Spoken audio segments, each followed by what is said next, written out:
afternoon. We want to welcome everyone this afternoon to our vaccine talk. We're so glad to be here. We want to give you some information that you are going to be able to use. You know, the Bible says that my people perish because of the lack of knowledge. And so it is important to me as your pastor is for you to have some information so that you can make a sound decision. Now, we're not trying to convince you to take the vaccine, but we want to make sure that you have the right information so that you can make a choice for you and, of course, for your family today. And so I just want to welcome one of our own, Dr. Shemeka Hill, in the evening. So everybody give her a big hand clap. Yay! Dr. Hill is with us, and she so graciously decided to do this for us this afternoon. So we really appreciate that, and we thank you for coming and giving us your time this afternoon. And she is with Dayton Family Medical Clinic in Dayton, Texas. So look her up if you need a physician. She's an awesome physician. As a matter of fact, she's my physician, so that's why I trust her. And it's always good to have somebody on your team that you know and that you trust, that you can ask questions to, so that we can get the proper answers that we need. So we're just going to dive on into it, Doc, tonight. So you're ready? Let's ask these questions. And guess what, guys? If you want to ask some questions, would you go to lowcf.org and you put that in the comments? We're going to be able to look at those questions. And if you're on Facebook, put it in the comments. If you're on YouTube, put it in the comments. And we are going to try our best to answer all of your questions tonight. Amen. Okay, well, let's start. Well, we have been in a pandemic for at least, it feels like more than a year, but it's been at least a year, Doc. A year. And pandemics are nothing new. So even through history, we've had pandemics. Could you shed a little light on pandemics and vaccines? Yeah, I was having this conversation a little earlier with someone, and I said, the way I like to view it is humans have been sort of in a battle with microbes forever, us against them. And so these things are not new, but microbes change over time. Viruses, bacteria. And sometimes you get one that we've never seen before. And when that happens, it challenges us in a different way. We've got to get quick about figuring that thing out to figure out how to survive. It's survival of the fittest. And so humans have done this over and over again. Pandemics are not new, but this particular microbe or organism is new.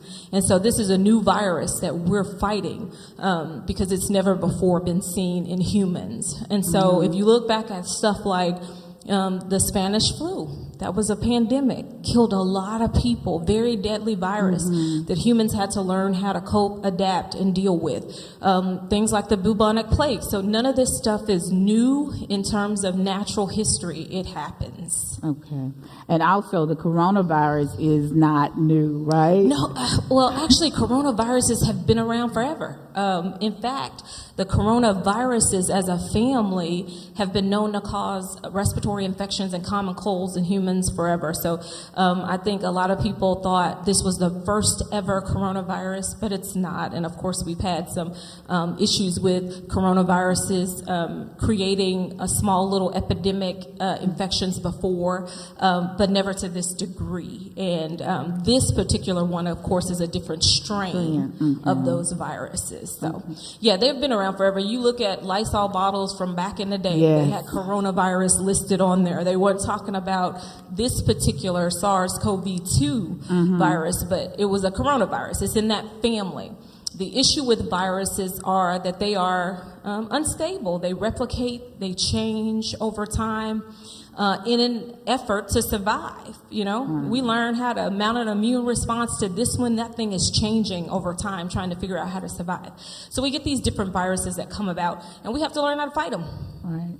Awesome. Well, what about COVID-19? So what's so different about it? Well, COVID-19, we had never seen in humans prior to the epidemic that broke out in China. And then that thing spread and became the pandemic that we all know. This particular virus had been seen in bats, and then it had mutated and changed and transferred to another animal, mutates and changes a little bit more, and then it's in humans. Wow. Okay, so then we start having to fight with and contend with this particular virus, and this virus has been quite an adversary to fight because it attacks our respiratory systems in such a strong way. Wow. So what about the transmission of COVID-19 from one person to the other person? So how do we really get it? It is spread just like a lot of other viruses. It's airborne. I think that we know that there's some airborne transmission that occurs with this. We breathe, we talk, we emit these particles from our nose and mouth, whether we feel sick or not, whether we know we have the infection or not. Sometimes you're aware you're sick, sometimes you don't. But if you are actively infected, you're going to emit that virus, and then that virus can be spread to the people around you. And that's why all the data and information so far has said to us, hey, we have to distance from each other. We have to wear masks to try to block some of those droplets that come out of our mouth. Droplets tend to be bigger, and you can see even sometimes when we talk, you see that little droplet come out of your mouth. Right. The masks protect us greatly from a large portion of that stuff. But ventilation and everything helps us with this airborne nature of this virus, because those are those tiny little particles, those little nanoparticles you can't see with your naked eye, that we're just inhaling and breathing, and that come and go as we speak and talk.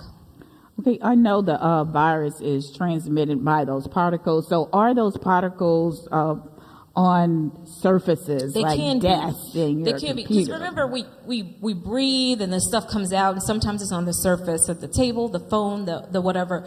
But I think what we've seen more than anything is actual air transmission with this virus, which is, technically a good thing. They haven't seen as much transmission from touch, but we know we need to wash our hands a lot because we carry stuff, we touch our faces, we touch our noses, and so you can transmit that stuff. So we have to wear a mask, we have to wash our hands, we have to keep our distance. All of these things have been shown to be so effective. What they told us from the beginning actually worked. If we listened from the beginning, yes. we would be in a whole different place in the U.S. Our statistics don't look so good. Thank God they're looking better. Yes, we're getting better each and every day. So I'm grateful for that. I know one of the things they told us at the beginning that we need to wash everything, wash your fruits every time you go to the grocery store, disinfect everything. Do we still have to hold to those disinfected standards? I'll tell you this. There has been expert opinion about these things from the people who actually study these viruses and stuff. And what you hear from them is that's probably not as important as we initially thought. All right, okay. So you don't have to kill yourself wiping down everything all the time.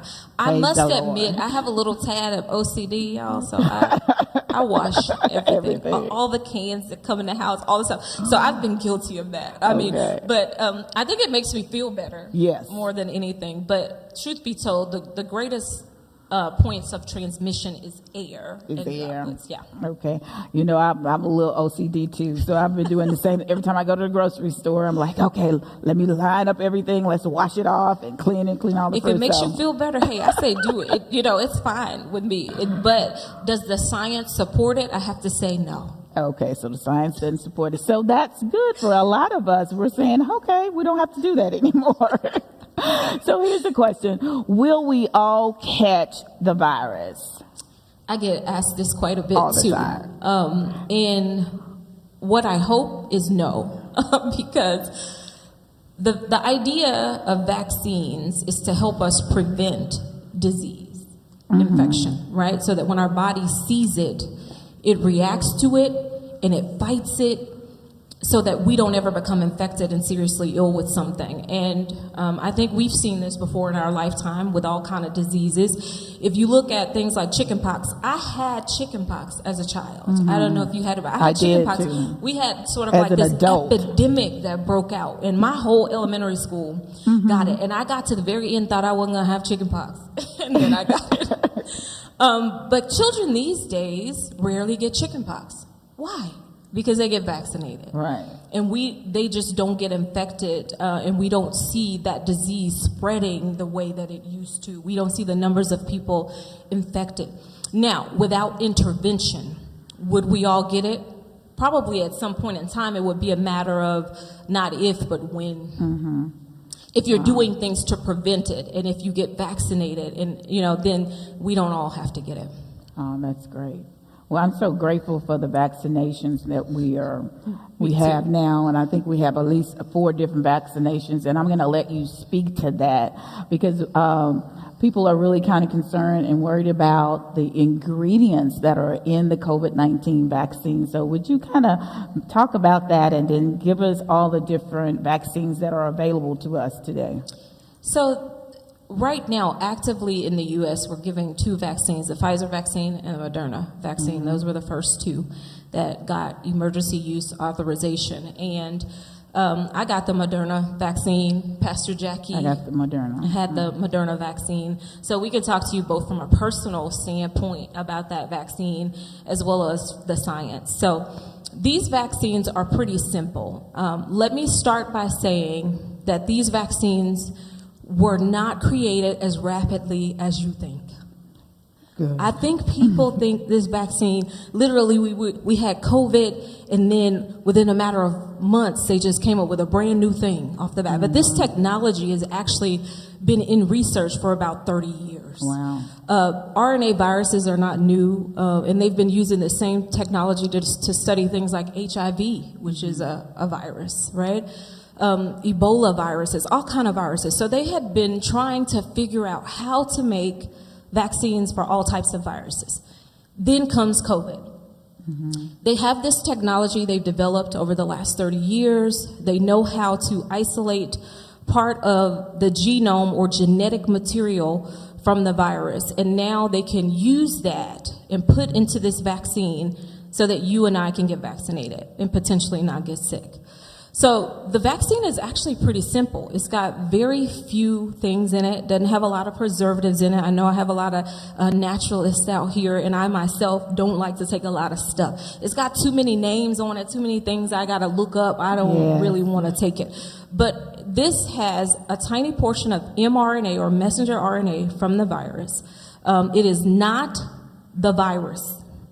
It is not a weakened virus.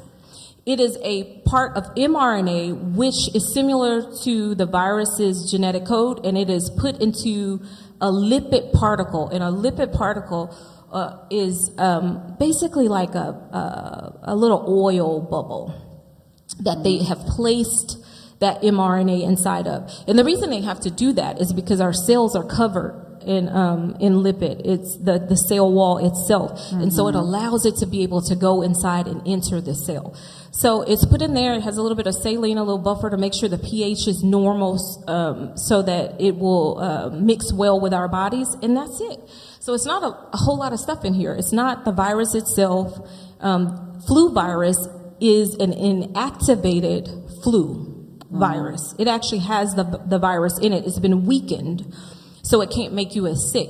But the COVID vaccine for Moderna and for Pfizer do not have virus in them at all. It's just the mRNA. So that mRNA is able to go into your cells, and inside of your cells, in the cytoplasm or outer part of your cell, it's allowed to make a protein that resembles that spike protein from the virus. That's how your body begins to make an immune response, and it can now recognize that spike protein anytime it shows up. So if COVID shows up on your doorstep, your body now will recognize. Yeah. So the other 2, the Johnson & Johnson and the AstraZeneca vaccine that are coming about, are actually going to have DNA inside of it, and they have to go into the nucleus of the cell. That DNA has to be changed to messenger RNA, and then it's going to work the same way. So if you study cells and you know kind of how they work, that all makes sense to you. But they are a little bit different in the fact that the newer 2, Johnson & Johnson and AstraZeneca, will use a different kind of virus. It's called an adenovirus or adenovirus. You hear people say all the time. And these are viruses we catch all the time and we kind of see. But this particular kind is a virus we have not seen before, so your body should mount an immune response to it. And it uses that virus to put that inactivated viral particle to put the mRNA inside your cell. But the Moderna and Pfizer are just the mRNA, no virus, inside of a little oil bubble that gets transmitted into your cells. I hope that's not too sciencey. It's hard for me to kind of explain it without using all these other terms. No, that you did a good job explaining that. Well, if you're surfing on the internet, YouTube, you hear a lot of information about these nanobots technology. And so people are saying they got all kind of nanobots inside the virus, the vaccine. And so is there any nanobot technology inside of the vaccine? No, ma'am, no nanobots. Nanobots are like tiny little robots. Nano itself refers to size and being extraordinarily small. Mm-hmm. And of course, robotics. Right. But I think that kind of misinterpretation comes from use of words like nanoparticle. Yes. And what that basically means is a very small particle size. So, of course, with this vaccine, you can't see the little oil bubble or little tiny lipid bubble that has the mRNA inside of it. So it's referred to as a nanoparticle. That has nothing to do with any kind of robotics or robots or nanobots. So you don't have to worry about that. I tell people all the time, I was telling my family members, they said something about them wanting to put nanobots or chips inside of us so they can monitor us. And I said, they don't need that to monitor you. You carry a cell phone everywhere you go.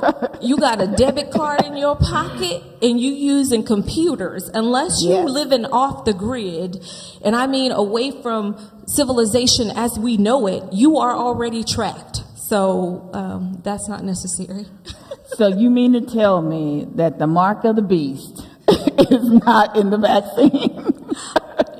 I tell people all the time, I think you have to read your Bible, you have to pray for discernment, you have to talk to and have physicians that you know and trust so that you can ask the questions and get the answers that you want. And that's what this is about. We're hoping that we can help you feel a little bit more comfortable. Yes.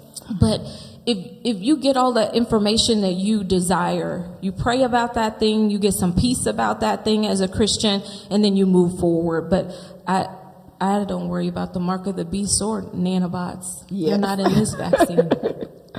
That's right. And I totally agree with you. It is very, very important for us as believers is to, first of all, inquire of the Lord. Ask the Lord. Ask God, what is it should you do?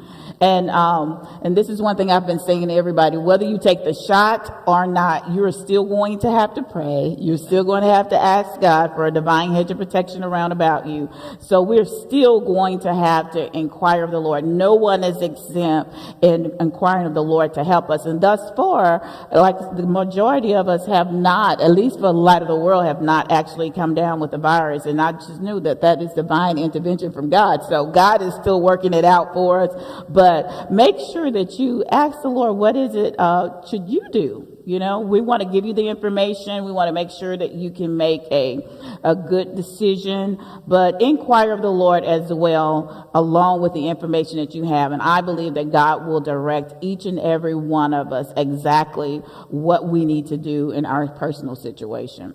So what about how many shots of COVID-19 do we need to have? It really depends on which vaccine you get. Both Pfizer and Moderna, which again are the two that are being administered in the U.S. right now, are 2 doses. So you get one with the Pfizer vaccine, and then 21 days later, you get a second one. With Moderna, you get one, and then 28 days later, you get a second one. And the efficacy rates for these 2 vaccines is just amazing. Much better than any other vaccine that you probably got as a child to go to school or just because your parents wanted to keep you safe. This is one of the best vaccines that I've seen around in a long time. The science is very trustworthy, and it's just it's good when you look at how they made this, how they manufactured, and how people are responding. It's very impressive. So 94 to 95% efficacy rates with these two vaccines. That you won't get COVID, and then even if you get COVID, you don't get severe COVID. And end up hospitalized or dead. That's pretty darn impressive. With the newer vaccines, the Johnson & Johnson one is certainly one dose. I think AstraZeneca is as well. The efficacy rate for it has been different depending on which country. They actually studied that one in at least 3 countries. So they have information from South Africa, from Brazil, from the U.S., and they're looking at it and being able to, in real time, kind of see how it's going to do with these variants. And so in the U.S., it had about a 72% efficacy rate when they first got it. But when you look at the people 28 days after that one shot, they are now at 85%. And then you look out 49 days later and nobody's getting COVID, at least serious COVID or dying from COVID. So all of these vaccines are very promising. They all work.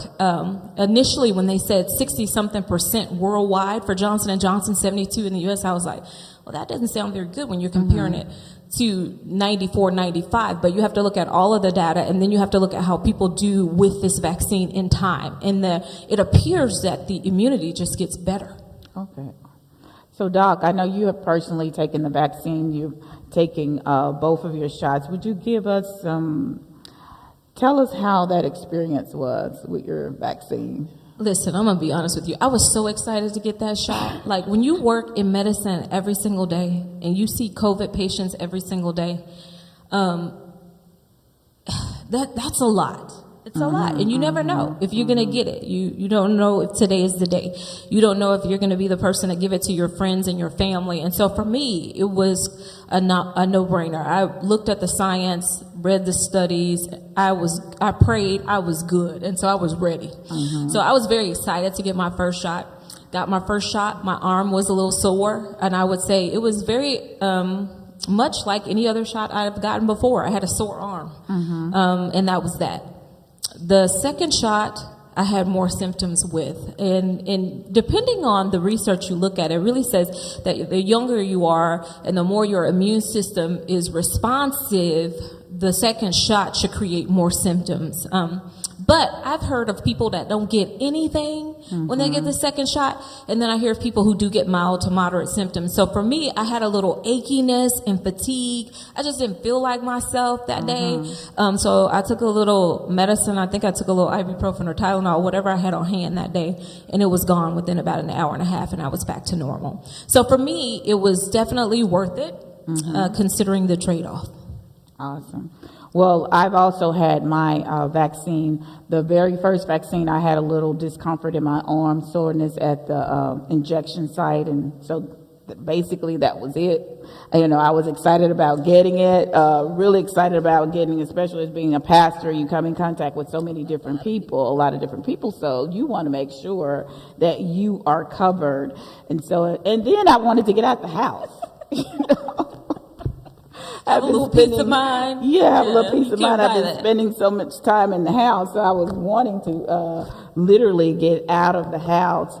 And so when we took our second vaccine, and so I pretty much learned from Doc, I, quizzed her. I said, well, what happened? Tell me exactly what your side effects was. So I had a little strategy in mind. So I went and took my second vaccine. And so that afternoon, I did not wait to have any symptoms before I took the ibuprofen. I took the ibuprofen that night, and then the second night I took it again. So therefore, on the second vaccine, I only had a little soreness at the injection site, and it was way less than having a tetanus shot. Okay, and so I am grateful, and I believe it tells you at 2 weeks after you have taken the shot at your 2 weeks interval, and today is our 2 weeks interval. So now we are 95% protected. So yay, Jesus! So I am grateful to the Lord that we're protected by that. So I have no regrets. Good. No regrets whatsoever. And again, I trusted your wisdom as being my physician. I told her, I said, okay, girl, you do your research. Let me know. And when you come back and tell me it's good to take the shot, I'll be ready to take the shot. And I had total peace about it. Mm-hmm. I mean, total peace about it. Again, it was a good experience. Yeah. I have, my mom has had her shot. I have a cousin that's had, and then I have patients who've had it as well. So I've seen quite a few people who've had the shot. And then, of course, being a physician, all my physician friends have had the shot. And I will tell you, in general, all of us had very good experiences overall. For us, it was a pretty good trade-off. We had pretty minimal symptoms. So fatigue, arm soreness, a little bit of achiness and chills, and then one person out of everybody that I know who've had the vaccine had a fever on the day with it. Again, with a little Tylenol, it was gone within an hour or two. So I would say pretty minimal side effects. The study results are holding pretty true. Okay. So why is it that people have more reaction to the second shot than the first one? If you are exposed to a foreign body, your immune system, when it works like it's supposed to, should fight. Mm-hmm. It should say, okay, this is different. We don't like it here. And it begins to make antibodies, and your T cells and your B cells start to do their work to create immunity against that thing. Mm-hmm. So the idea is that the very next time that you see it, your body is now going to react to it and fight like the dickens to keep you from getting sick. Mm-hmm. So when you get the first dose of vaccine, your body's never seen COVID before. Right. It's going to not really react as much. And you don't get very many symptoms. The second time it sees that stuff, when you get that shot, your body goes, oh, no, we know what this is. No, you got to go. So it begins the process of evicting that spike protein. And you create an immune response to it, similar to when you get infected with a virus. When your body sees that virus and it recognizes it doesn't belong there, it starts trying to kick it out. And that's why we get sick and we feel bad. And I tell my patients all the time, fever is a sign that your body is working and it's fighting. So although it is uncomfortable, it is a sign of a healthy immune system. If you don't get fever, if you don't fight when you get these things, then we're in trouble. Mm-hmm. So this response is actually not a bad thing to have. It's just an uncomfortable thing to have. So it just signifies that the immune system is working. So for some people who have had COVID before and then they get the first shot, they may see reactions with that first shot because now we've seen it before, right? So the immune system is saying, oh no, here it comes again. Let's get revved up. Okay, so how severe are the side effects of the vaccine? We know we've seen some people that have real severe side effects. And so what are those real severe side effects? I mean, I think like anything else, you have to be cognizant about allergic reactions. And those are always the most scary kind of reactions. Mm-hmm. The people who get something and they swell up. If you ever take an antibiotic, your face starts to swell, your throat starts to close off, then you know I'm allergic to this thing. And that means I need immediate medical attention. And so they make you wait after you get these shots to make sure you're not going to be in that very small percentage of people who have that serious allergic reaction. If you are to have it, then you're in a facility where people can treat it immediately. And so, but to be honest with you, these studies look so good. That is few and far between. It's not like with other shots and other medicines. It's much better. Okay. Awesome. Well, we know now, we're hearing in the news that we have these different variants now. There's an African variant and a couple of other variants. Why don't you speak on that? I don't think anybody who's a scientist is surprised because we knew it was coming. We just didn't know when. So viruses are notorious for doing this. And we can even look at the influenza virus, which is what causes the flu. We call it the flu. The reason you have to get a flu shot each year and you can't get one flu shot and it lasts you 5, 10, 20, 30 years is because the flu is smart and it replicates and it changes itself. And then you have to be protected differently the next year. So don't be alarmed in the sense that I don't think you should be fearful. I think you should know that that's part of, what microbes do. This is microbiology.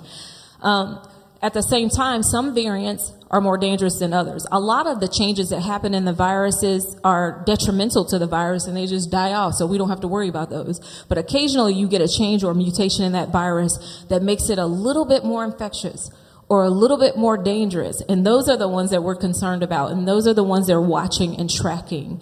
But so far, it appears that the vaccine is still showing really good results with even those variants. Okay, awesome. The Johnson & Johnson variant vaccine is actually being studied in the countries with the highest prevalence of those variants, so that they can make sure that's the case.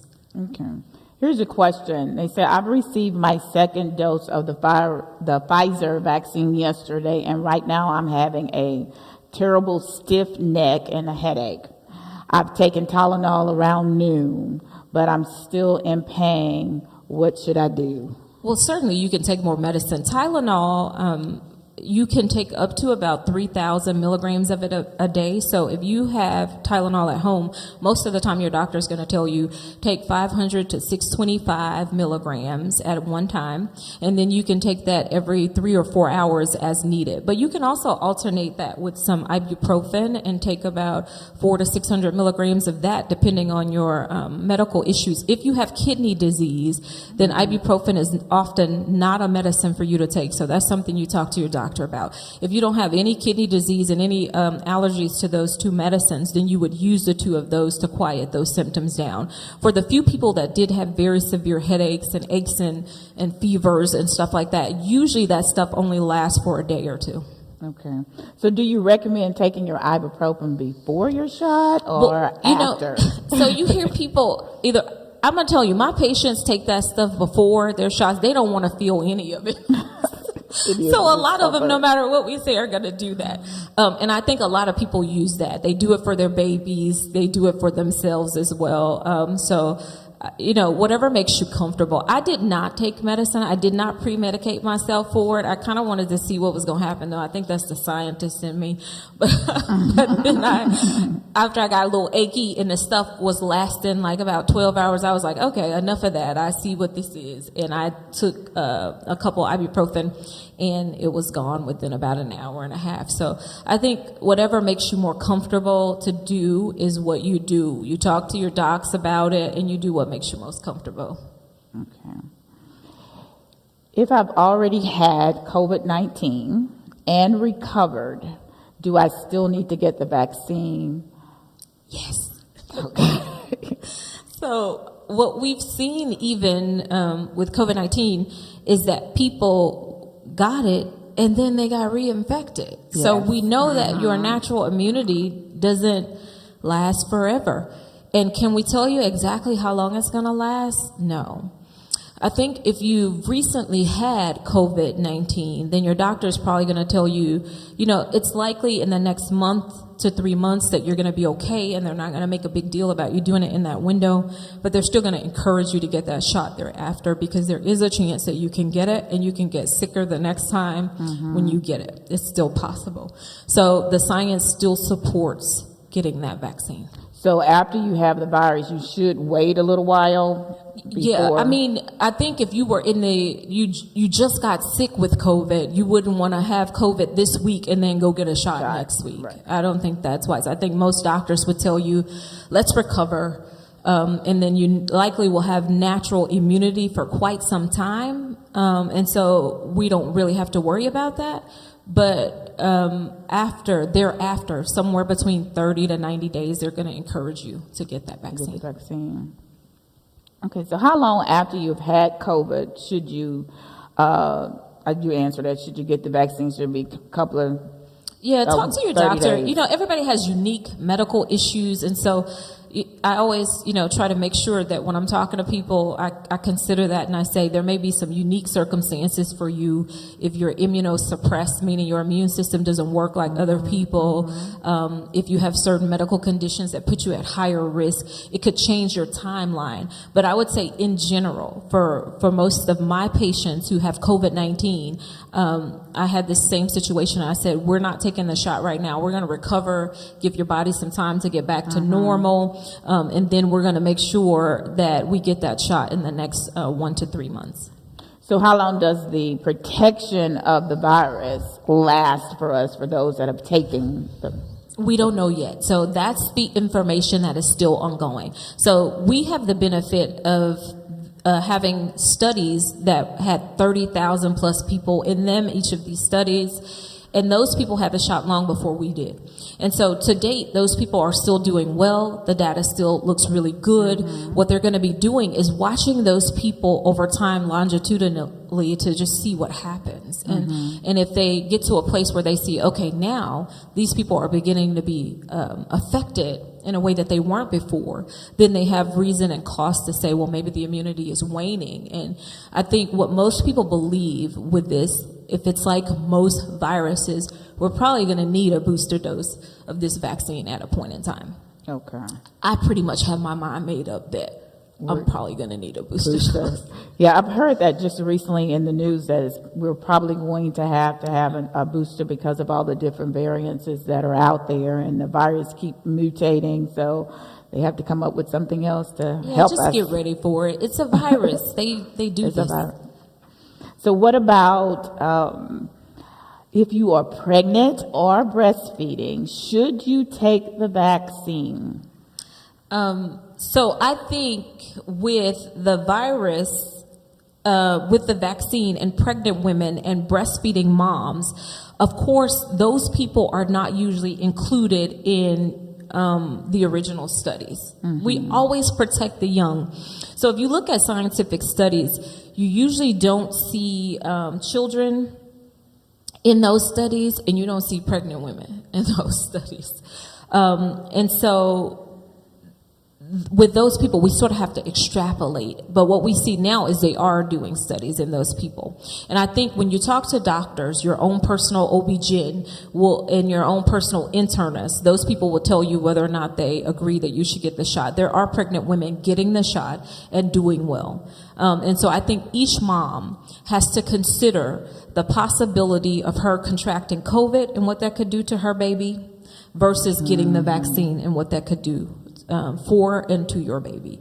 And you have to make that decision, because we can't say based on scientific study that this vaccine is meant for you. But so far, it's looking pretty good. They're still working that out. Okay. So is there a vaccine that's out there that's available that covers all of the strands? No, not yet. I mean, when it says covers all the strands, I think the difficult thing is it's changing all the time. And so how do you do that? Well, what they're going to probably try to do in the future is have like one of these vaccines that has the polyvalent vaccines with multiple different strands of the virus in it, as we get to see how it plays out and develops. It's a little soon for that. I mean, it was kind of hard to predict how soon the variants would come and what variants would come. You can't see into the future to know that. Right. So it takes a little time. It does. Okay. So what about a person that have allergies and they do have to use the EpiPen, and they carry EpiPens around with them, primarily everywhere they go? Would you suggest that those individuals get the vaccine? Again, I'm going to have to say, talk to your doc. I think you look at exactly what's in this vaccine is pretty simplistic. So you would have a conversation with your allergist or your internist who knows your ins and outs of your allergies, and have that conversation. But there are many people who have severe allergies who have been able to take these shots and not have any issues. I have patients all the time who have egg allergies. They can't take influenza vaccine. They've had COVID vaccine. They do fantastic. Why? Because there's no egg particles in it. There's no egg protein in it. And so this is like I said, a pretty simplistic vaccine with very little stuff in it. It just doesn't have a lot of additives and things in it. So it's going to be one of your best bet in terms of having a simple list to look at with your physician to discuss. But there are lots of patients of mine who've had allergies, who've had immunosuppressive issues, and they've been able to get the shot and do quite well. Okay. Awesome. So if you've taken the vaccine, are there any recommendations for vitamins or supplements that you can take to prevent the COVID? So this one is always interesting for me. I love to talk about like medicines and foods and holistic medicine and just doing what's best for your body in general. And so it's always exciting if you can find something that is very low risk for causing people problems, like vitamins to take that may help you. And so I will say there is some data out here about vitamins that are very helpful in helping you to prevent respiratory infections in general, and it is likely that those same things are going to help us fight off things like COVID.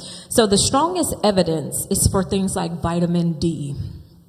And vitamin D has been studied extensively in respiratory infections and in people who are in ICUs, who are critically ill and on ventilators, and it's shown some very promising results. I will also say this. People of color, especially black people, tend to be vitamin D deficient. You need to fix that. Not just for your bones and your, to make sure you don't get osteoporosis in your bone and muscle health, but for your immunity. Because vitamin D is much more than just for your bones. It's known to have anti-inflammatory effects that help, and then it has effects that help promote your immune system to work in the way it's supposed to. So you can imagine that if we're already vitamin D deficient and we need vitamin D to boost our immune systems, if you get this COVID situation, you're going to be in trouble. So they actually have really good data that shows that people who are vitamin D deficient tend to do much worse with COVID. They tend to do much worse with respiratory infections and pneumonias in general.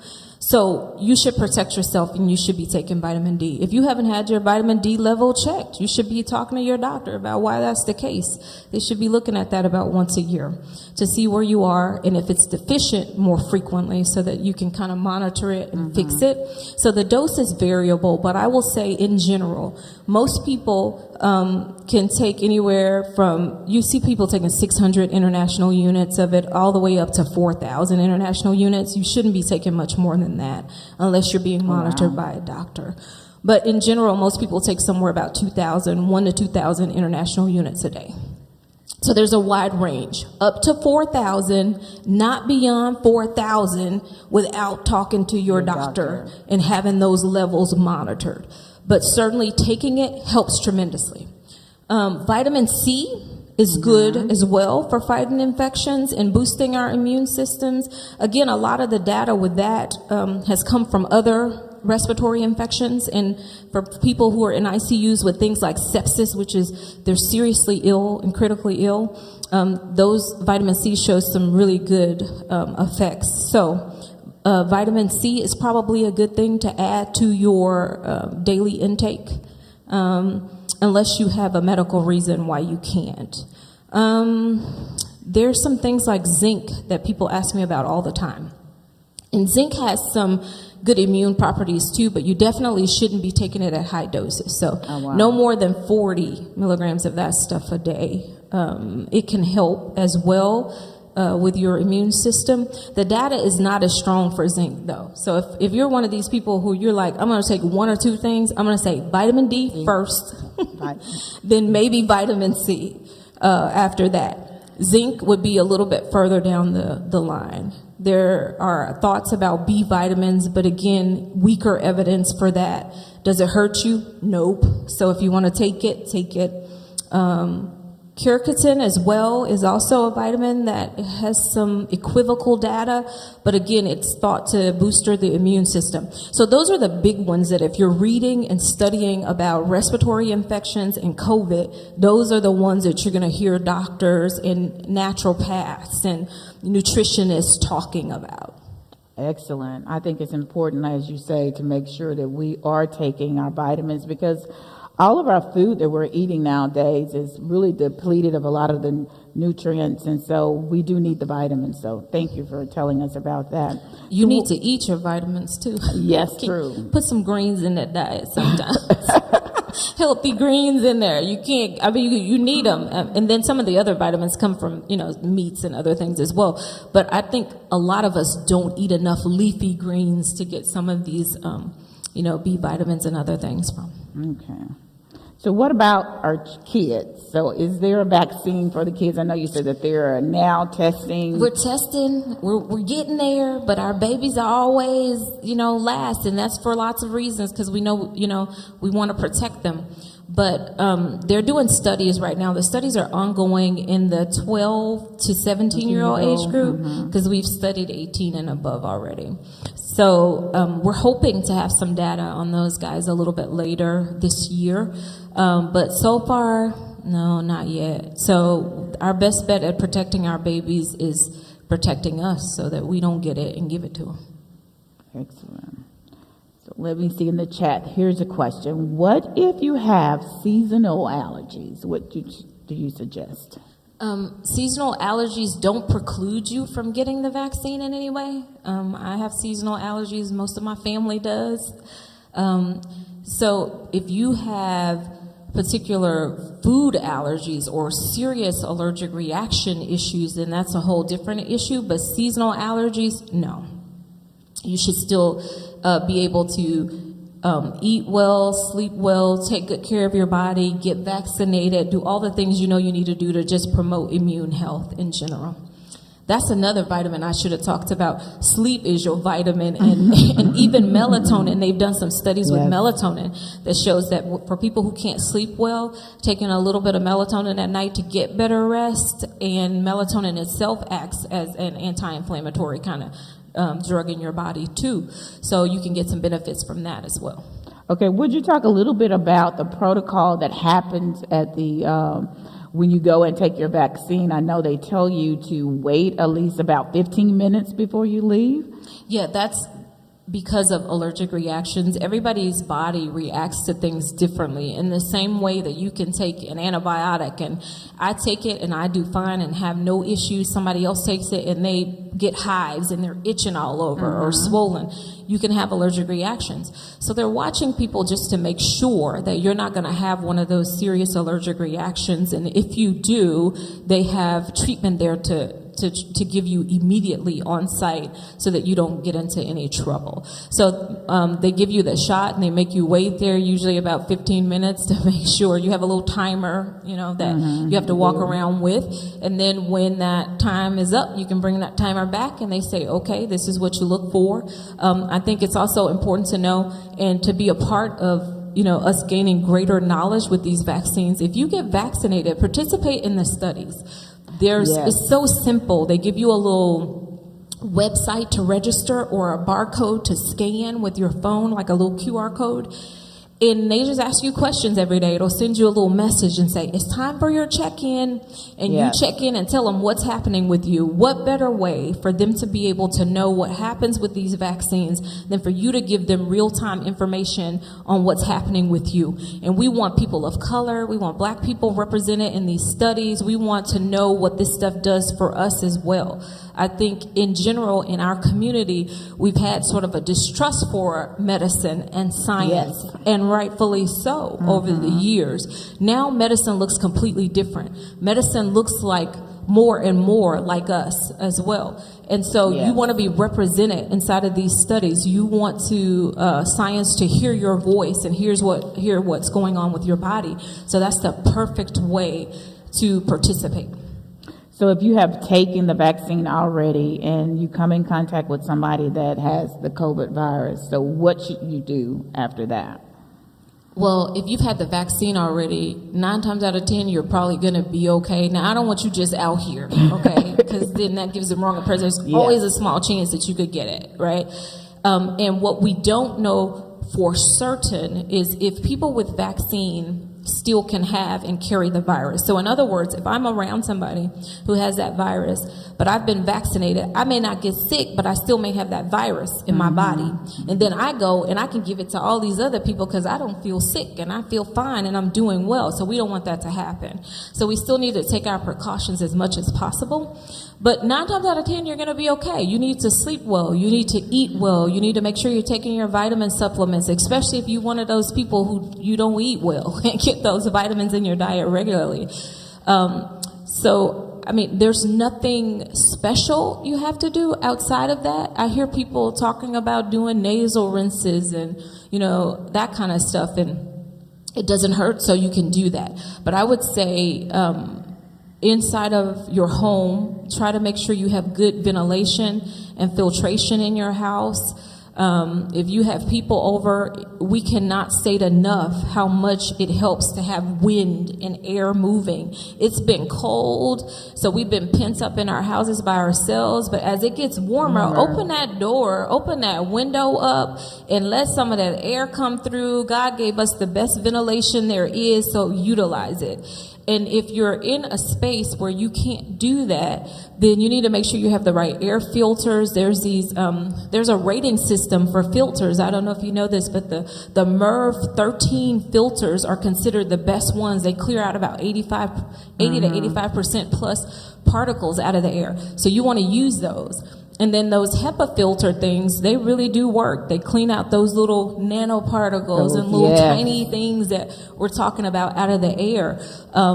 You don't have to buy those fancy ones that say, oh, I'm using radiation and ionization and all that kind of stuff. Don't spend your money on that stuff.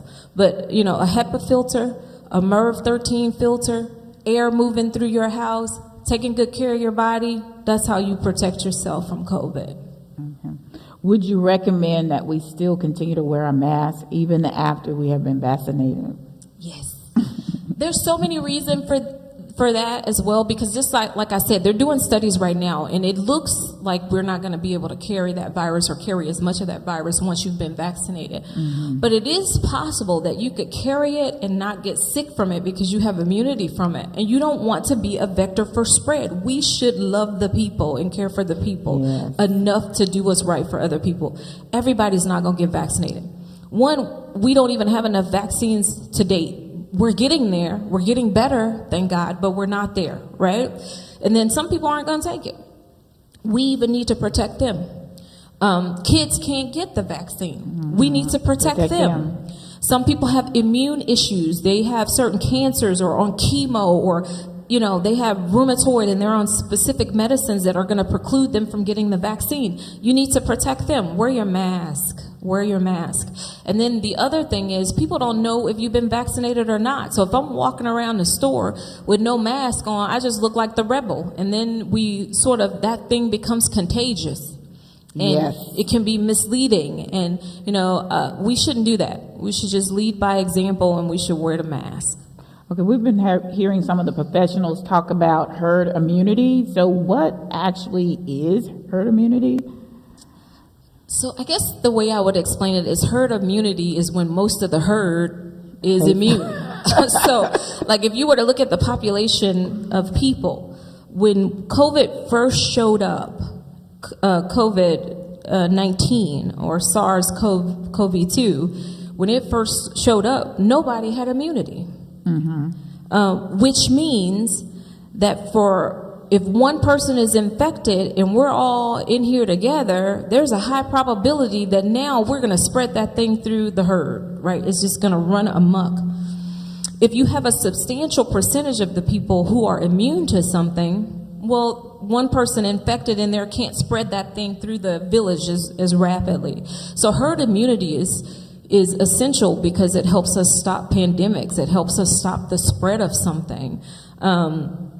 And so you can get it by two ways. There is a natural immunity, which means you get the virus, your body fights the virus, and now you become immune to it.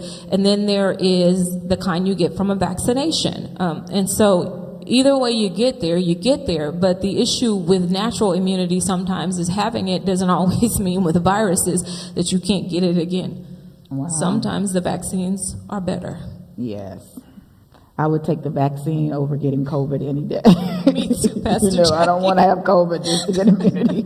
Okay, here's another question that's in the chat. It says, would you recommend a young adult with cerebral palsy and a genetic deformity, a trachea to their air pathway to receive the vaccine? A patient like that is probably at high risk for getting really sick with COVID. And so if there are no allergies to anything in that vaccine, and that were my child, I would vaccinate them. But that's a personal choice that I say that each parent has to make. You know your child, you know their medical history, but that virus tends to strike people with poor immune systems and do a lot of devastation. So if you are high risk, you are actually the people we want vaccinated first. So I would say yes is my instinct on that one. Okay. So what's your opinion now about air traveling? Is it safe to travel? Oh, man. And take a vacation? Are you vaccinated? I don't know. Well, they didn't say whether they were vaccinated or not. I think there's so many factors to consider, right? I feel better if you're vaccinated about that, again, because like there's this like sigh of relief you get, right, from that. I think if the airlines are doing what they're supposed to do, and you hear me say if, because I don't know, right? I don't know. Airplanes in general should be using like ultrafiltration and HEPA filters. And they should have really good ventilation. Like airplanes should have better ventilations than these buildings we're in. So if everything is working as it's supposed to work and everybody's wearing their mask and, you know, people are doing what they're supposed to do, then I think the risk is actually not as high as you would think. You think airplane, a small space of confinement, and people are going to spread this a lot. But if the filtration is working like it's supposed to, and they're not packing people in like sardines and everybody's wearing their mask, then you're probably going to be okay. Okay, that's good news. I'm looking forward to I think you just have to use wisdom. You know, not all airlines are equal. And I'm going to say this, one of the biggest things that I saw reading studies and listening to the stuff about airplanes was that some of the planes don't have the filtration system running, the ventilation system running when they're boarding passengers. And I'm like, that's crazy, right? Because now you got all these people packed in this little tiny spot and there's no ventilation. That's a bad idea. So, you know, you should probably be inquiring and asking, and we should put pressure on the airlines to do those kinds of things. And I think ideally, if they are doing what they should be doing and ventilation is good and they're using HEPA filters and they're keeping the standards that they're supposed to, and people are wearing their mask and required to do so, then we're going to be doing okay. We probably won't see the level of spread that we anticipated. Well, you know, our community, a lot of us have still not taken the vaccine, and it's really because it's been very, very difficult to find the vaccine. So I have a question in the chat right here, and they were asking, where can they get the vaccine? Man, I wish I could tell you. Even for our clinic, like I've been approved to do that, to give the vaccine, but to actually get it in the clinic's hands from, you know, our government is a whole different thing because it's just overwhelming, the need versus the supply. We just don't have enough right now. So it's a work in progress, but I think the large healthcare systems and the large pharmacies are who have it. So, for instance, I'll tell you this. I have patients who come see me who have been, like I've sent to have a knee replacement or surgery, and they're in the Methodist healthcare system or they're in the HCA Kingwood system. Those patients were already on file for that system, and they were in the age demographic that's considered high risk. So they called them when they got the vaccine, and they are scheduling those patients and getting them vaccinated. So I'm ecstatic about that. If you've been at a hospital and you're in a high risk group, call that hospital and see if you're on their list of people they're trying to get in touch with, and see if you can get on the list to get that vaccine. Those are the places where you're probably going to stand the best chance of getting on. The local pharmacies in the area that are big pharmacies, big chain pharmacies, had it as well. So in my county, Liberty County, out there where my clinic is, Brookshire Brothers had it, and they were vaccinating the people who were in high risk groups. So you need to search your county to see where the government has already put these facilities. Where are they sending this vaccine to? And those are the places you call. And I think I've heard from a few people, these were patients and friends that were out of state, and they said to me, you don't necessarily have to get it in your county either. So you need to make the calls. You need to see. Question. Call. Be your own advocate, because nobody else is going to take that time to do it for you, or can take that time to do it for you. Okay, we're down to our very last question this afternoon, and that question is, what about elderberry? Is that helpful? Okay, so there's no scientific study to support that elderberry is helpful. But I got a ton of my patients who take it, and they swear by it. They swear they haven't been sick since 1976 because they take elderberry. So I'm going to say this. There's not a lot of danger in it. And so if you have that at home and you want to take it, or you have access to it, then it's not that big a deal. As long as it doesn't interact with any of your medications or anything your doctor has told you not to take, then it's okay. But I will tell you, the evidence supports and is strong for vitamin D. Vitamin D. Did I say it again? Vitamin D. That's the one, right? Vitamin D. Vitamin C is second on that list. So those are the two that if I was going to get something and I'm going to spend my money on something, it's going to be those two. Zinc, not bad. You can try that as well, but the evidence is not as strong. And so elderberry would be a little further on my list. Am I taking it? No. That's just the truth. Well, awesome. I want to thank you, Doc, so much tonight for coming out and sharing this wealth of information in Light of the World. I just hope that all of your questions were answered tonight. And if we did not get to your question, would you continue to put it in the chat, and we'll try to get to you by some method, or texting you or some way to give you some more information. But we are doing, as a church, all that we can do to see that we can get the vaccines possibly in our church. So y'all pray. We've been trying to figure it out. And I've even told a couple of our senior citizens that as soon as we can get the vaccines, they will be the first people that are on the list, and we will call them and let them know. So we are praying for you, and I believe that God will continue to protect us as we go through this time.